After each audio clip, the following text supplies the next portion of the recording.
Curso de biología molecular.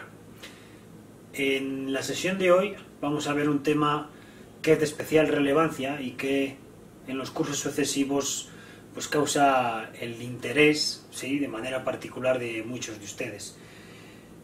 El tema del vídeo se circunscribe a analizar las bases moleculares de las enfermedades, ¿sí? Normalmente la parte de las enfermedades siempre tiene una aproximación por la vía clínica, es decir, por la vía sintomática o el efecto a nivel sistémico, que tiene un proceso patogénico, bien derivado de una causa genética o bien derivado de la presencia de un patógeno o agente infeccioso. Sin embargo, lo que vamos a analizar en la sesión de hoy se ciñe a estudiar las bases moleculares del proceso infeccioso, ¿sí? O de, en este caso, las enfermedades de tipo genético, ¿de acuerdo? Bien, entonces, en sentido estricto, las enfermedades, en cuanto a su origen, podemos clasificarlas en dos grandes categorías. Aquellas que tienen un agente infeccioso o una etiología infecciosa como origen, entonces nos estaríamos refiriendo a la presencia de virus, hongos, bacterias u otro tipo de organismos, ¿sí? Pueden ser microorganismos unicelulares, ¿sí?, o incluso otros organismos pluricelulares, ¿sí? Enfermedades no infecciosas, ¿sí? De particular relevancia son las enfermedades no infecciosas, porque vamos a analizar en gran parte de esta sesión las bases moleculares de las no infecciosas. Las enfermedades no infecciosas, puede decir también, os pueden conocer como enfermedades genéticas, y en este sentido tenemos tres categorías fundamentales para subdividir las enfermedades genéticas. Aquellas genéticas propiamente dichas, y es decir, aquellas que se adquieren durante el proceso de formación del cigoto a través de la unión de los gametos correspondientes, ¿sí?, congénitas, aquellas que tienen un origen genético, ¿sí?, pero que tienen un perfil de expresión diferente al genético, ¿sí?, en el sentido de hay un momento particular en el ciclo de vida del organismo que puede o no expresarse ese tipo de afección. Y finalmente las degenerativas, que fundamentalmente se expresan cuando los organismos están en las fases finales del ciclo vital, después de haber concluido su fase sexual reproductiva, ¿de acuerdo? Bien. Bueno, bien, la siguiente diapositiva es muy relevante porque dibuja un escenario de grandes procesos subdivididos en dos categorías, ¿sí? Y es una manera interesante de analizar la fisiología celular, ¿sí?, porque nos permite aplicar una metodología en cuanto a lo conceptual, de lo más general a lo más particular. Fíjense, en esta diapositiva les muestro dos grandes vías de comunicación celular, ¿sí? ¿Comunicación celular en qué sentido? En que hay transferencia de información y, eventualmente, ejecución o emisión de una respuesta, ¿de acuerdo? Bien. En la parte de la derecha de la diapositiva les muestro las vías aferentes, ¿sí? En fisiología animal, normalmente, las vías aferentes son aquellas vías en las cuales todos los sistemas nerviosos periféricos llevan la información, ¿sí?, al sistema nervioso central. El sistema nervioso central procesa esa información y emite una respuesta.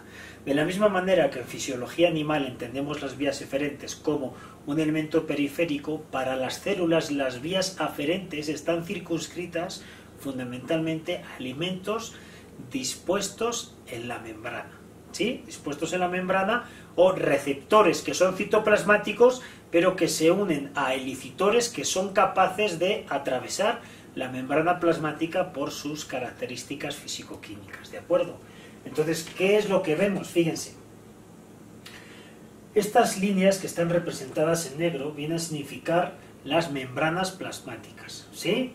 Membranas celulares, en este caso tenemos la membrana nuclear, en este caso para organismos eucarióticos, y la membrana plasmática o periférica.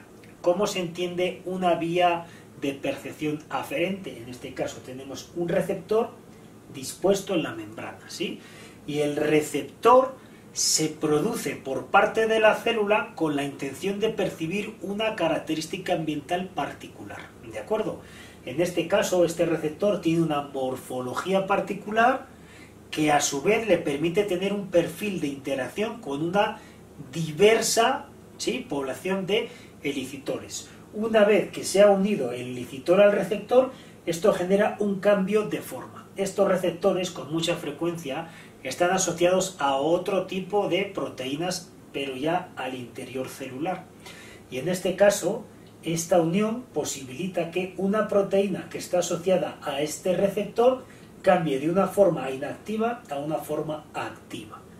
Y posteriormente, este tipo de cambio induce una cascada de reacciones, que comúnmente en los libros los van a entender como cadenas de transducción. Simplemente se refieren a proteínas que están preexistentes en el citoplasma y que transitan de una forma inactiva a una forma activa. Así, durante una serie de pasos consecutivos y de forma genérica, el último de los eslabones de esta cadena tiene como consecuencia la activación de una proteína que ya hemos visto en otros vídeos del curso, que son los denominados factores de transcripción específicos. Estos factores de transcripción específicos son capaces de unirse de forma concreta bajo unas determinadas condiciones ambientales a zonas reguladoras del DNA, posibilitando en cada caso la expresión de un gen y por consiguiente la producción de una proteína en concreto. Una proteína que va a tener como objetivo, ¿sí?, responder al ambiente. ¿De acuerdo? Bien. En las vías aferentes tenemos que quedarnos hasta el paso de la activación de un factor de transcripción específico. Estas serían las vías aferentes.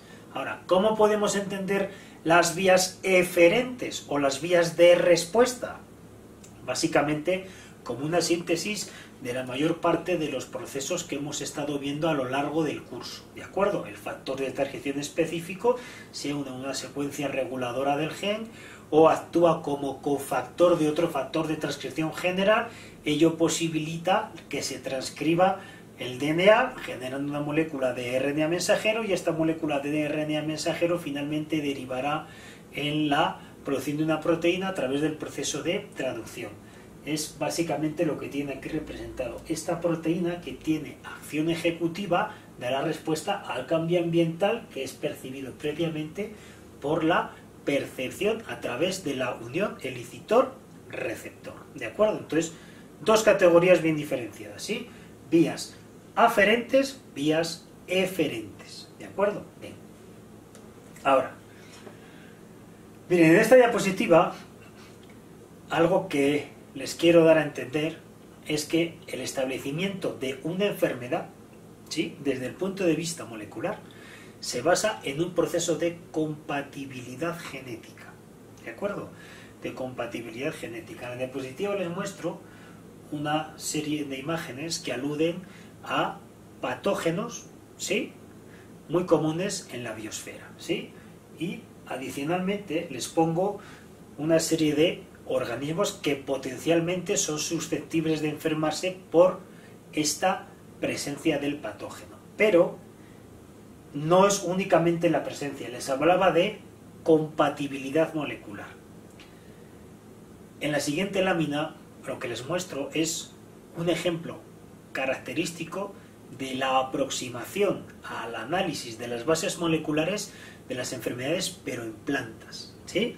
Posteriormente hablaremos de alguna en enfermedades de origen animal, pero es un esquema que simplifica de manera bastante adecuada, desde mi punto de vista, cómo se generan este tipo de interacciones. Fíjense, en la parte de arriba tenemos una interacción compatible.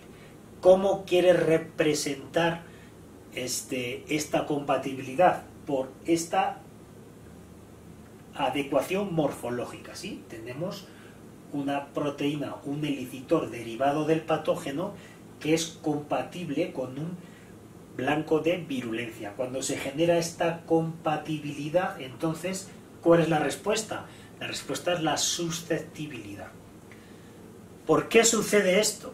Bien, muchos patógenos, muchas enfermedades infecciosas se dan porque las células que son capaces de interaccionar con el patógeno contienen todos los elementos bioquímicos y genéticos para que ese patógeno pueda obtener de esa célula la energía correspondiente, ¿sí? Lo vamos a ver más adelante con un virus y van a entender quizá de una forma un poco más concreta a qué me refiero, ¿sí? Pero esta compatibilidad representa uno de los procesos que de forma más común se ve en fitopatología, que es la interacción gen a gen, ¿sí? Imagínense que en una raíz de una leñosa la raíz crece, topa con una piedra en el suelo, eso genera un traumatismo y cuando la raíz se quiebra, entonces emite, por ejemplo, residuos fenólicos al ambiente. Bajo esta circunstancia ambiental puede haber un hongo o una bacteria que identifique esos residuos fenólicos y que los detecte como un potencial o una potencial fuente de recursos. Para ello emite un elemento que podemos identificar como esta proteína de color azul y está intentando detectar que lo que quiere parasitar es una conífera, no es un quercus, ¿de acuerdo? ¿Por qué? Porque tiene las herramientas genéticas y bioquímicas para obtener energía de coníferas y no de quercus, ¿de acuerdo? ¿Cómo identifica que es un tipo de organismo y no otro? Por este tipo de interacción gen a gen, que desde el punto de vista más molecular, más profundo, se determina a través de estas tipo de interacciones compatibles, ¿de acuerdo? Por ejemplo, en la parte de abajo tenemos un proceso de resistencia, ¿sí? No porque no exista este blanco de virulencia, sino porque las plantas son capaces, al mismo tiempo que los patógenos quieren detectar la especie correcta, las plantas son capaces de evadir esa compatibilidad. ¿Cómo lo hacen? A partir de la emisión de factores de resistencia, ¿de acuerdo? Puede ser una forma directa, cuando tenemos una proteína que es capaz de inactivar este elemento, ¿sí? O bien porque se interrumpe la cadena de procesos que se derivaría después de la activación o de la interacción con este blanco de virulencia, ¿de acuerdo? En la parte de abajo tenemos la respuesta macroscópica de los dos tipos de situaciones. Tenemos plantas de tomate afectadas por Fusarium oxysporum, forma especial Lycopersicum. Esto es un cultivar susceptible, mientras que ello es un cultivar resistente, ¿de acuerdo? Bien, esto con respecto a patologías de origen vegetal, pero la interacción gen a gen también se da en infecciones o agentes etiológicos, ¿sí?, que interaccionan con huéspedes animales, ¿de acuerdo? En este caso tenemos un esquema de un virión del HIV, ¿sí? Y fíjense, aquí tenemos una representación más esquemática, ¿sí? Bueno, los virus funcionan generando proteínas, ¿sí?, a partir de la constitución inicial de poliproteínas y luego del corte proteolítico, es decir, se genera una gran cadena polipeptídica y luego hay una actividad proteasa que corta y estos cortes generan a su vez otras proteínas que se reorganizan en el espacio adecuadamente, constituyendo lo que finalmente va a actuar de forma ejecutiva, ¿sí?, en el ciclo biológico del virus, ¿de acuerdo? Bien, en este caso tenemos esta gran proteína que tiene que ver con el gen ENV de envoltura, tiene que ver con el HIV, y fíjense, tenemos dos proteínas, la GP41 y la GP120. ¿Y con qué tipo de células interacciona este virus? Pues con las proteínas, sí, que tienen que ver con los linfocitos. Afecta a células relacionadas con la defensa.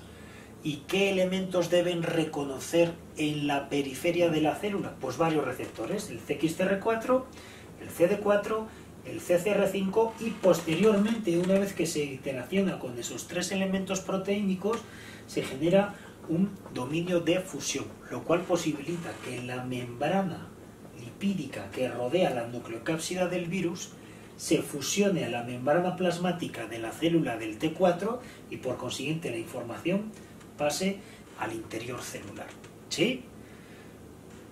Si no tenemos este perfil de interacción, estas superficies compatibles entre la célula hospedadora y el patógeno, no se produce la fusión y por consiguiente no se produce la infección, ¿sí? ¿Por qué el virus debe reconocer la célula adecuada? Porque para que se concluya o se lleve a buen término la replicación del ciclo vital, esta información requiere de ciertos elementos en el interior de esta célula. La manera de identificar que todos los elementos que requiere la célula, ¿sí?, están en el interior es a través del reconocimiento de superficies particulares, ¿sí? No es lo mismo afectar a una célula epitelial que a un linfocito T4. Es distinto afectar a una célula de superficie o de recubrimiento intestinal que una célula del páncreas. Cada virus tiene como blanco un tipo de células porque es la manera en cómo el ciclo vital resulta ser más efectivo y se seleccionó a lo largo de la historia evolutiva. ¿De acuerdo? Esto es con respecto a las enfermedades de tipo infeccioso. Recuerden, tiene que darse la interacción gen a gen y por consiguiente la compatibilidad genética. La compatibilidad genética es el requisito por el cual los organismos son capaces de identificar qué especie es susceptible de atacar para poder obtener los recursos necesarios. Por eso, sí, y esta es la base que permite explicar por qué las enfermedades no tienen una distribución cruzada, ¿sí? Si nosotros tenemos un perro en casa o un gato en casa, el perro puede estar enfermo, pero nosotros no tenemos por qué enfermarnos. Precisamente esta diferencia, ausencia de aislamiento que no se requiere cuando las mascotas están enfermas, se deben a esta compatibilidad molecular diferencial. ¿De acuerdo? Este tipo de mecanismo que de forma genérica acabamos de explicar debe ser extendido a cualquier tipo de patogénesis causada por un agente etiológico, un agente infeccioso de los que veíamos al principio de la presentación, ya sea viral, bacteriano, fúngico o otro tipo de parásito. Entonces, en lo que nos vamos a centrar de aquí en adelante en esta sesión va a ser en el flujo de información, en las vías eferentes, y por lo tanto, si vamos a ignorar las vías aferentes, los agentes infecciosos, ¿sí?, nos vamos a referir a aquellas enfermedades que se producen como consecuencia de afectaciones en el material genético, enfermedades de tipo genético. ¿De acuerdo? Bien. Bien, lo primero que tenemos que entender es que todas las enfermedades de tipo genético, ¿sí?, se dan bien durante el proceso de gametogénesis o bien posteriormente en los procesos de replicación, ¿de acuerdo? Durante los procesos de replicación, acuérdense, se tiene una hebra como molde y teniendo este molde se genera la cadena hija, ¿de acuerdo? ¿Qué es lo que sucede? Que durante el proceso de replicación se dan eventualidades o inconsistencias que derivan en la incorporación errónea de bases a la cadena hija, ¿sí? Esta es la base de las enfermedades genéticas y al mismo tiempo es la base de los procesos de adaptación de los organismos al ambiente, ¿de acuerdo? Es el mismo principio. Bien, vamos a continuar. Bueno, bien, en la siguiente diapositiva no es que me interese particularmente profundizar en los detalles y pormenores de los diferentes mecanismos de reparación del DNA, pero aquí tienen una muestra de qué causas, ¿sí?, pueden originar o pueden ser la génesis de enfermedades genéticas. En este caso, desde el punto de vista infeccioso, tenemos la inserción de transposones. Bien, en nuestro genoma hay secuencias o elementos transponibles, ¿sí? Son elementos que simplemente, si puedo lo veré en un vídeo más adelante, lo que hacen es generar copias en el interior del genoma o translocarse de un lugar a otro al interior de la información genética de la célula donde están, ¿sí? Se supone que los elementos transponibles derivan de virus que perdieron la capacidad infectiva, ¿sí?, porque mantienen el mismo objetivo que cualquier organismo, que es mantener su información en el espacio y el tiempo. Bien, hay virus que son causantes de enfermedades, ¿sí? Por ejemplo, el HIV, el HTLV, el virus de la hepatitis C. ¿Por qué? Porque pueden insertarse en lugares susceptibles y por consiguiente cuando se insertan pueden generar inestabilidades en los fenómenos de regulación y posteriormente afectaciones a la célula o a la línea celular derivada de este tipo de errores, ¿de acuerdo? Bien, esto como parte de la incorporación de mutaciones derivada de la presencia de agentes infecciosos. En el resto de ejemplos, ¿sí?, les muestro el sistema de metilación, el sistema de reparación basado en las proteínas RUB y el sistema de reparación basado en las proteínas MUT. Bien, ¿por qué les pongo este abanico de ejemplos? Simplemente para mostrarles que los genomas siempre están expuestos a la incorporación de mutaciones y por consiguiente las mutaciones deben considerarse procesos, situaciones, eventos inherentes al sistema de copia, ¿de acuerdo?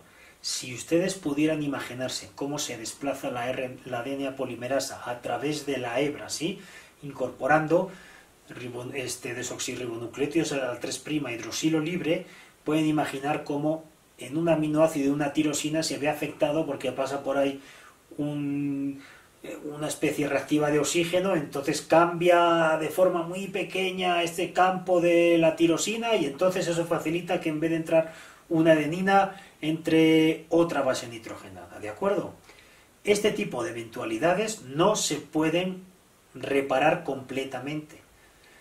Para que las células, ¿sí?, atetúen este efecto que es continuo durante los procesos de replicación, la historia evolutiva desarrolló sistemas de reparación del DNA y por consiguiente todas aquellas eventualidades pueden ser mayoritariamente subsanadas durante el proceso de replicación o posteriormente al proceso de replicación, ¿de acuerdo?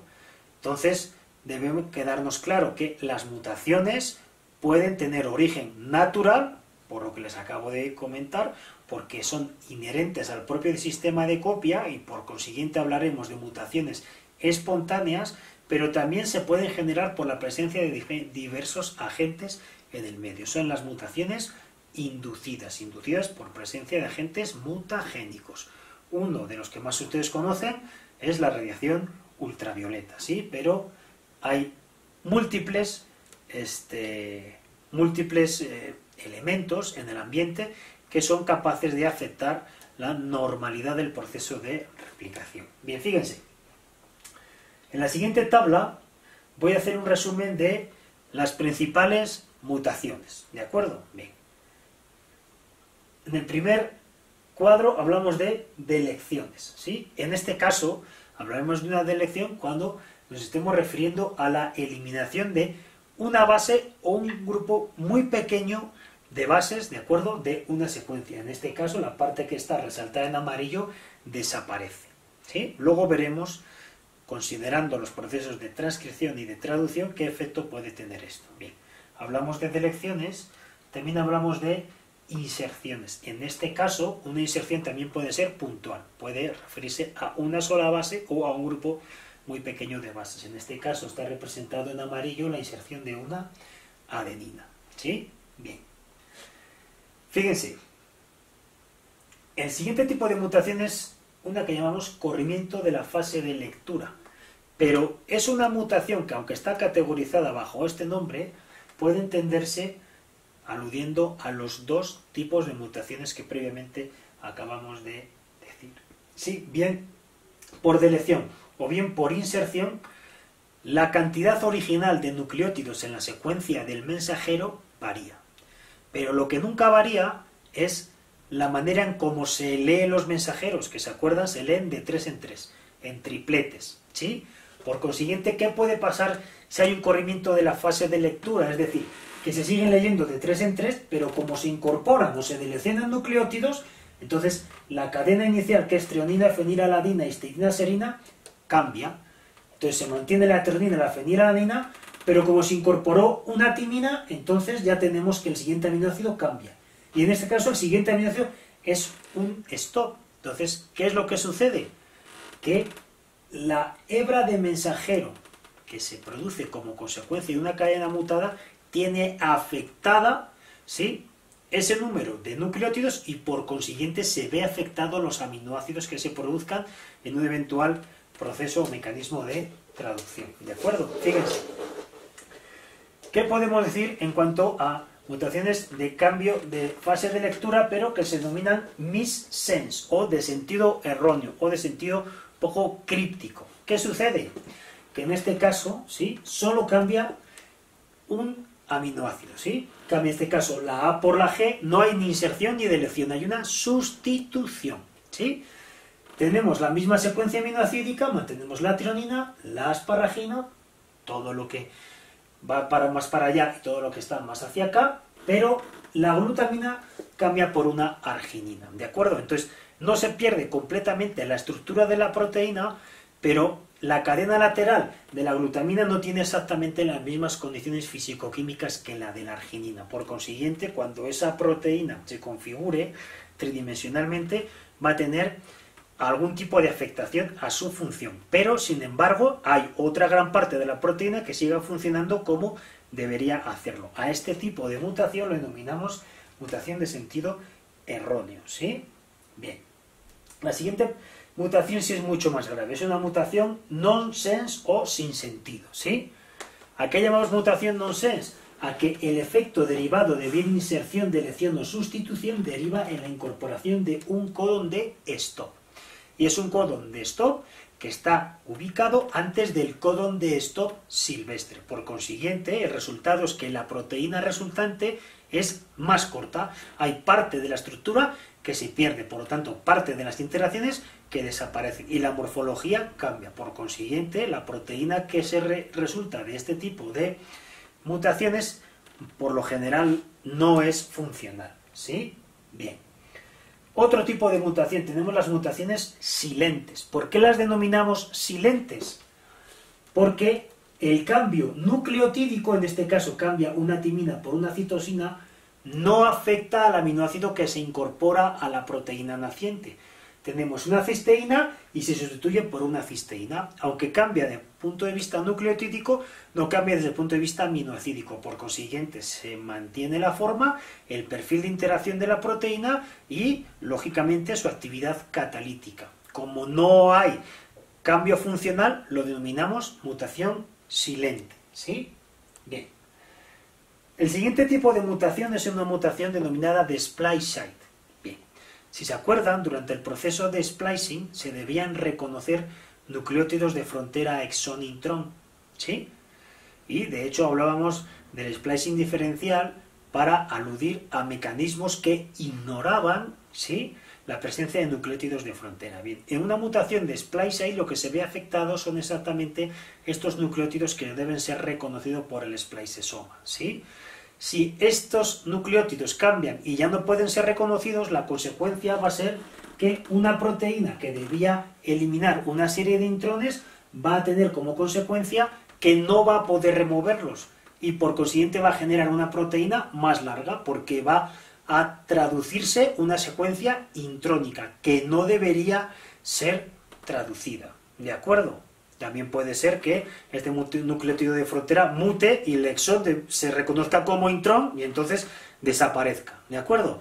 Puede darse distintas posibilidades, pero en todo caso lo que resulta es un cambio muy anormal de la morfología de la proteína, que por lo general genera una proteína no funcional o con muchas carencias, ¿sí? Cuando tenemos este tipo de situación hablamos de mutación deletérea, porque acarrea una pérdida funcional grave, ¿sí? Y finalmente tenemos las mutaciones cromosómicas, que simplemente lo voy a dejar aquí, son aquellas mutaciones que derivan en la afectación numérica y cuantitativa de los cromosomas en el reparto, ¿sí?, de información después de un proceso de mitosis o meiosis, ¿sí? Son otro tipo de enfermedades que me dedicaré un poco más profundamente en el siguiente vídeo.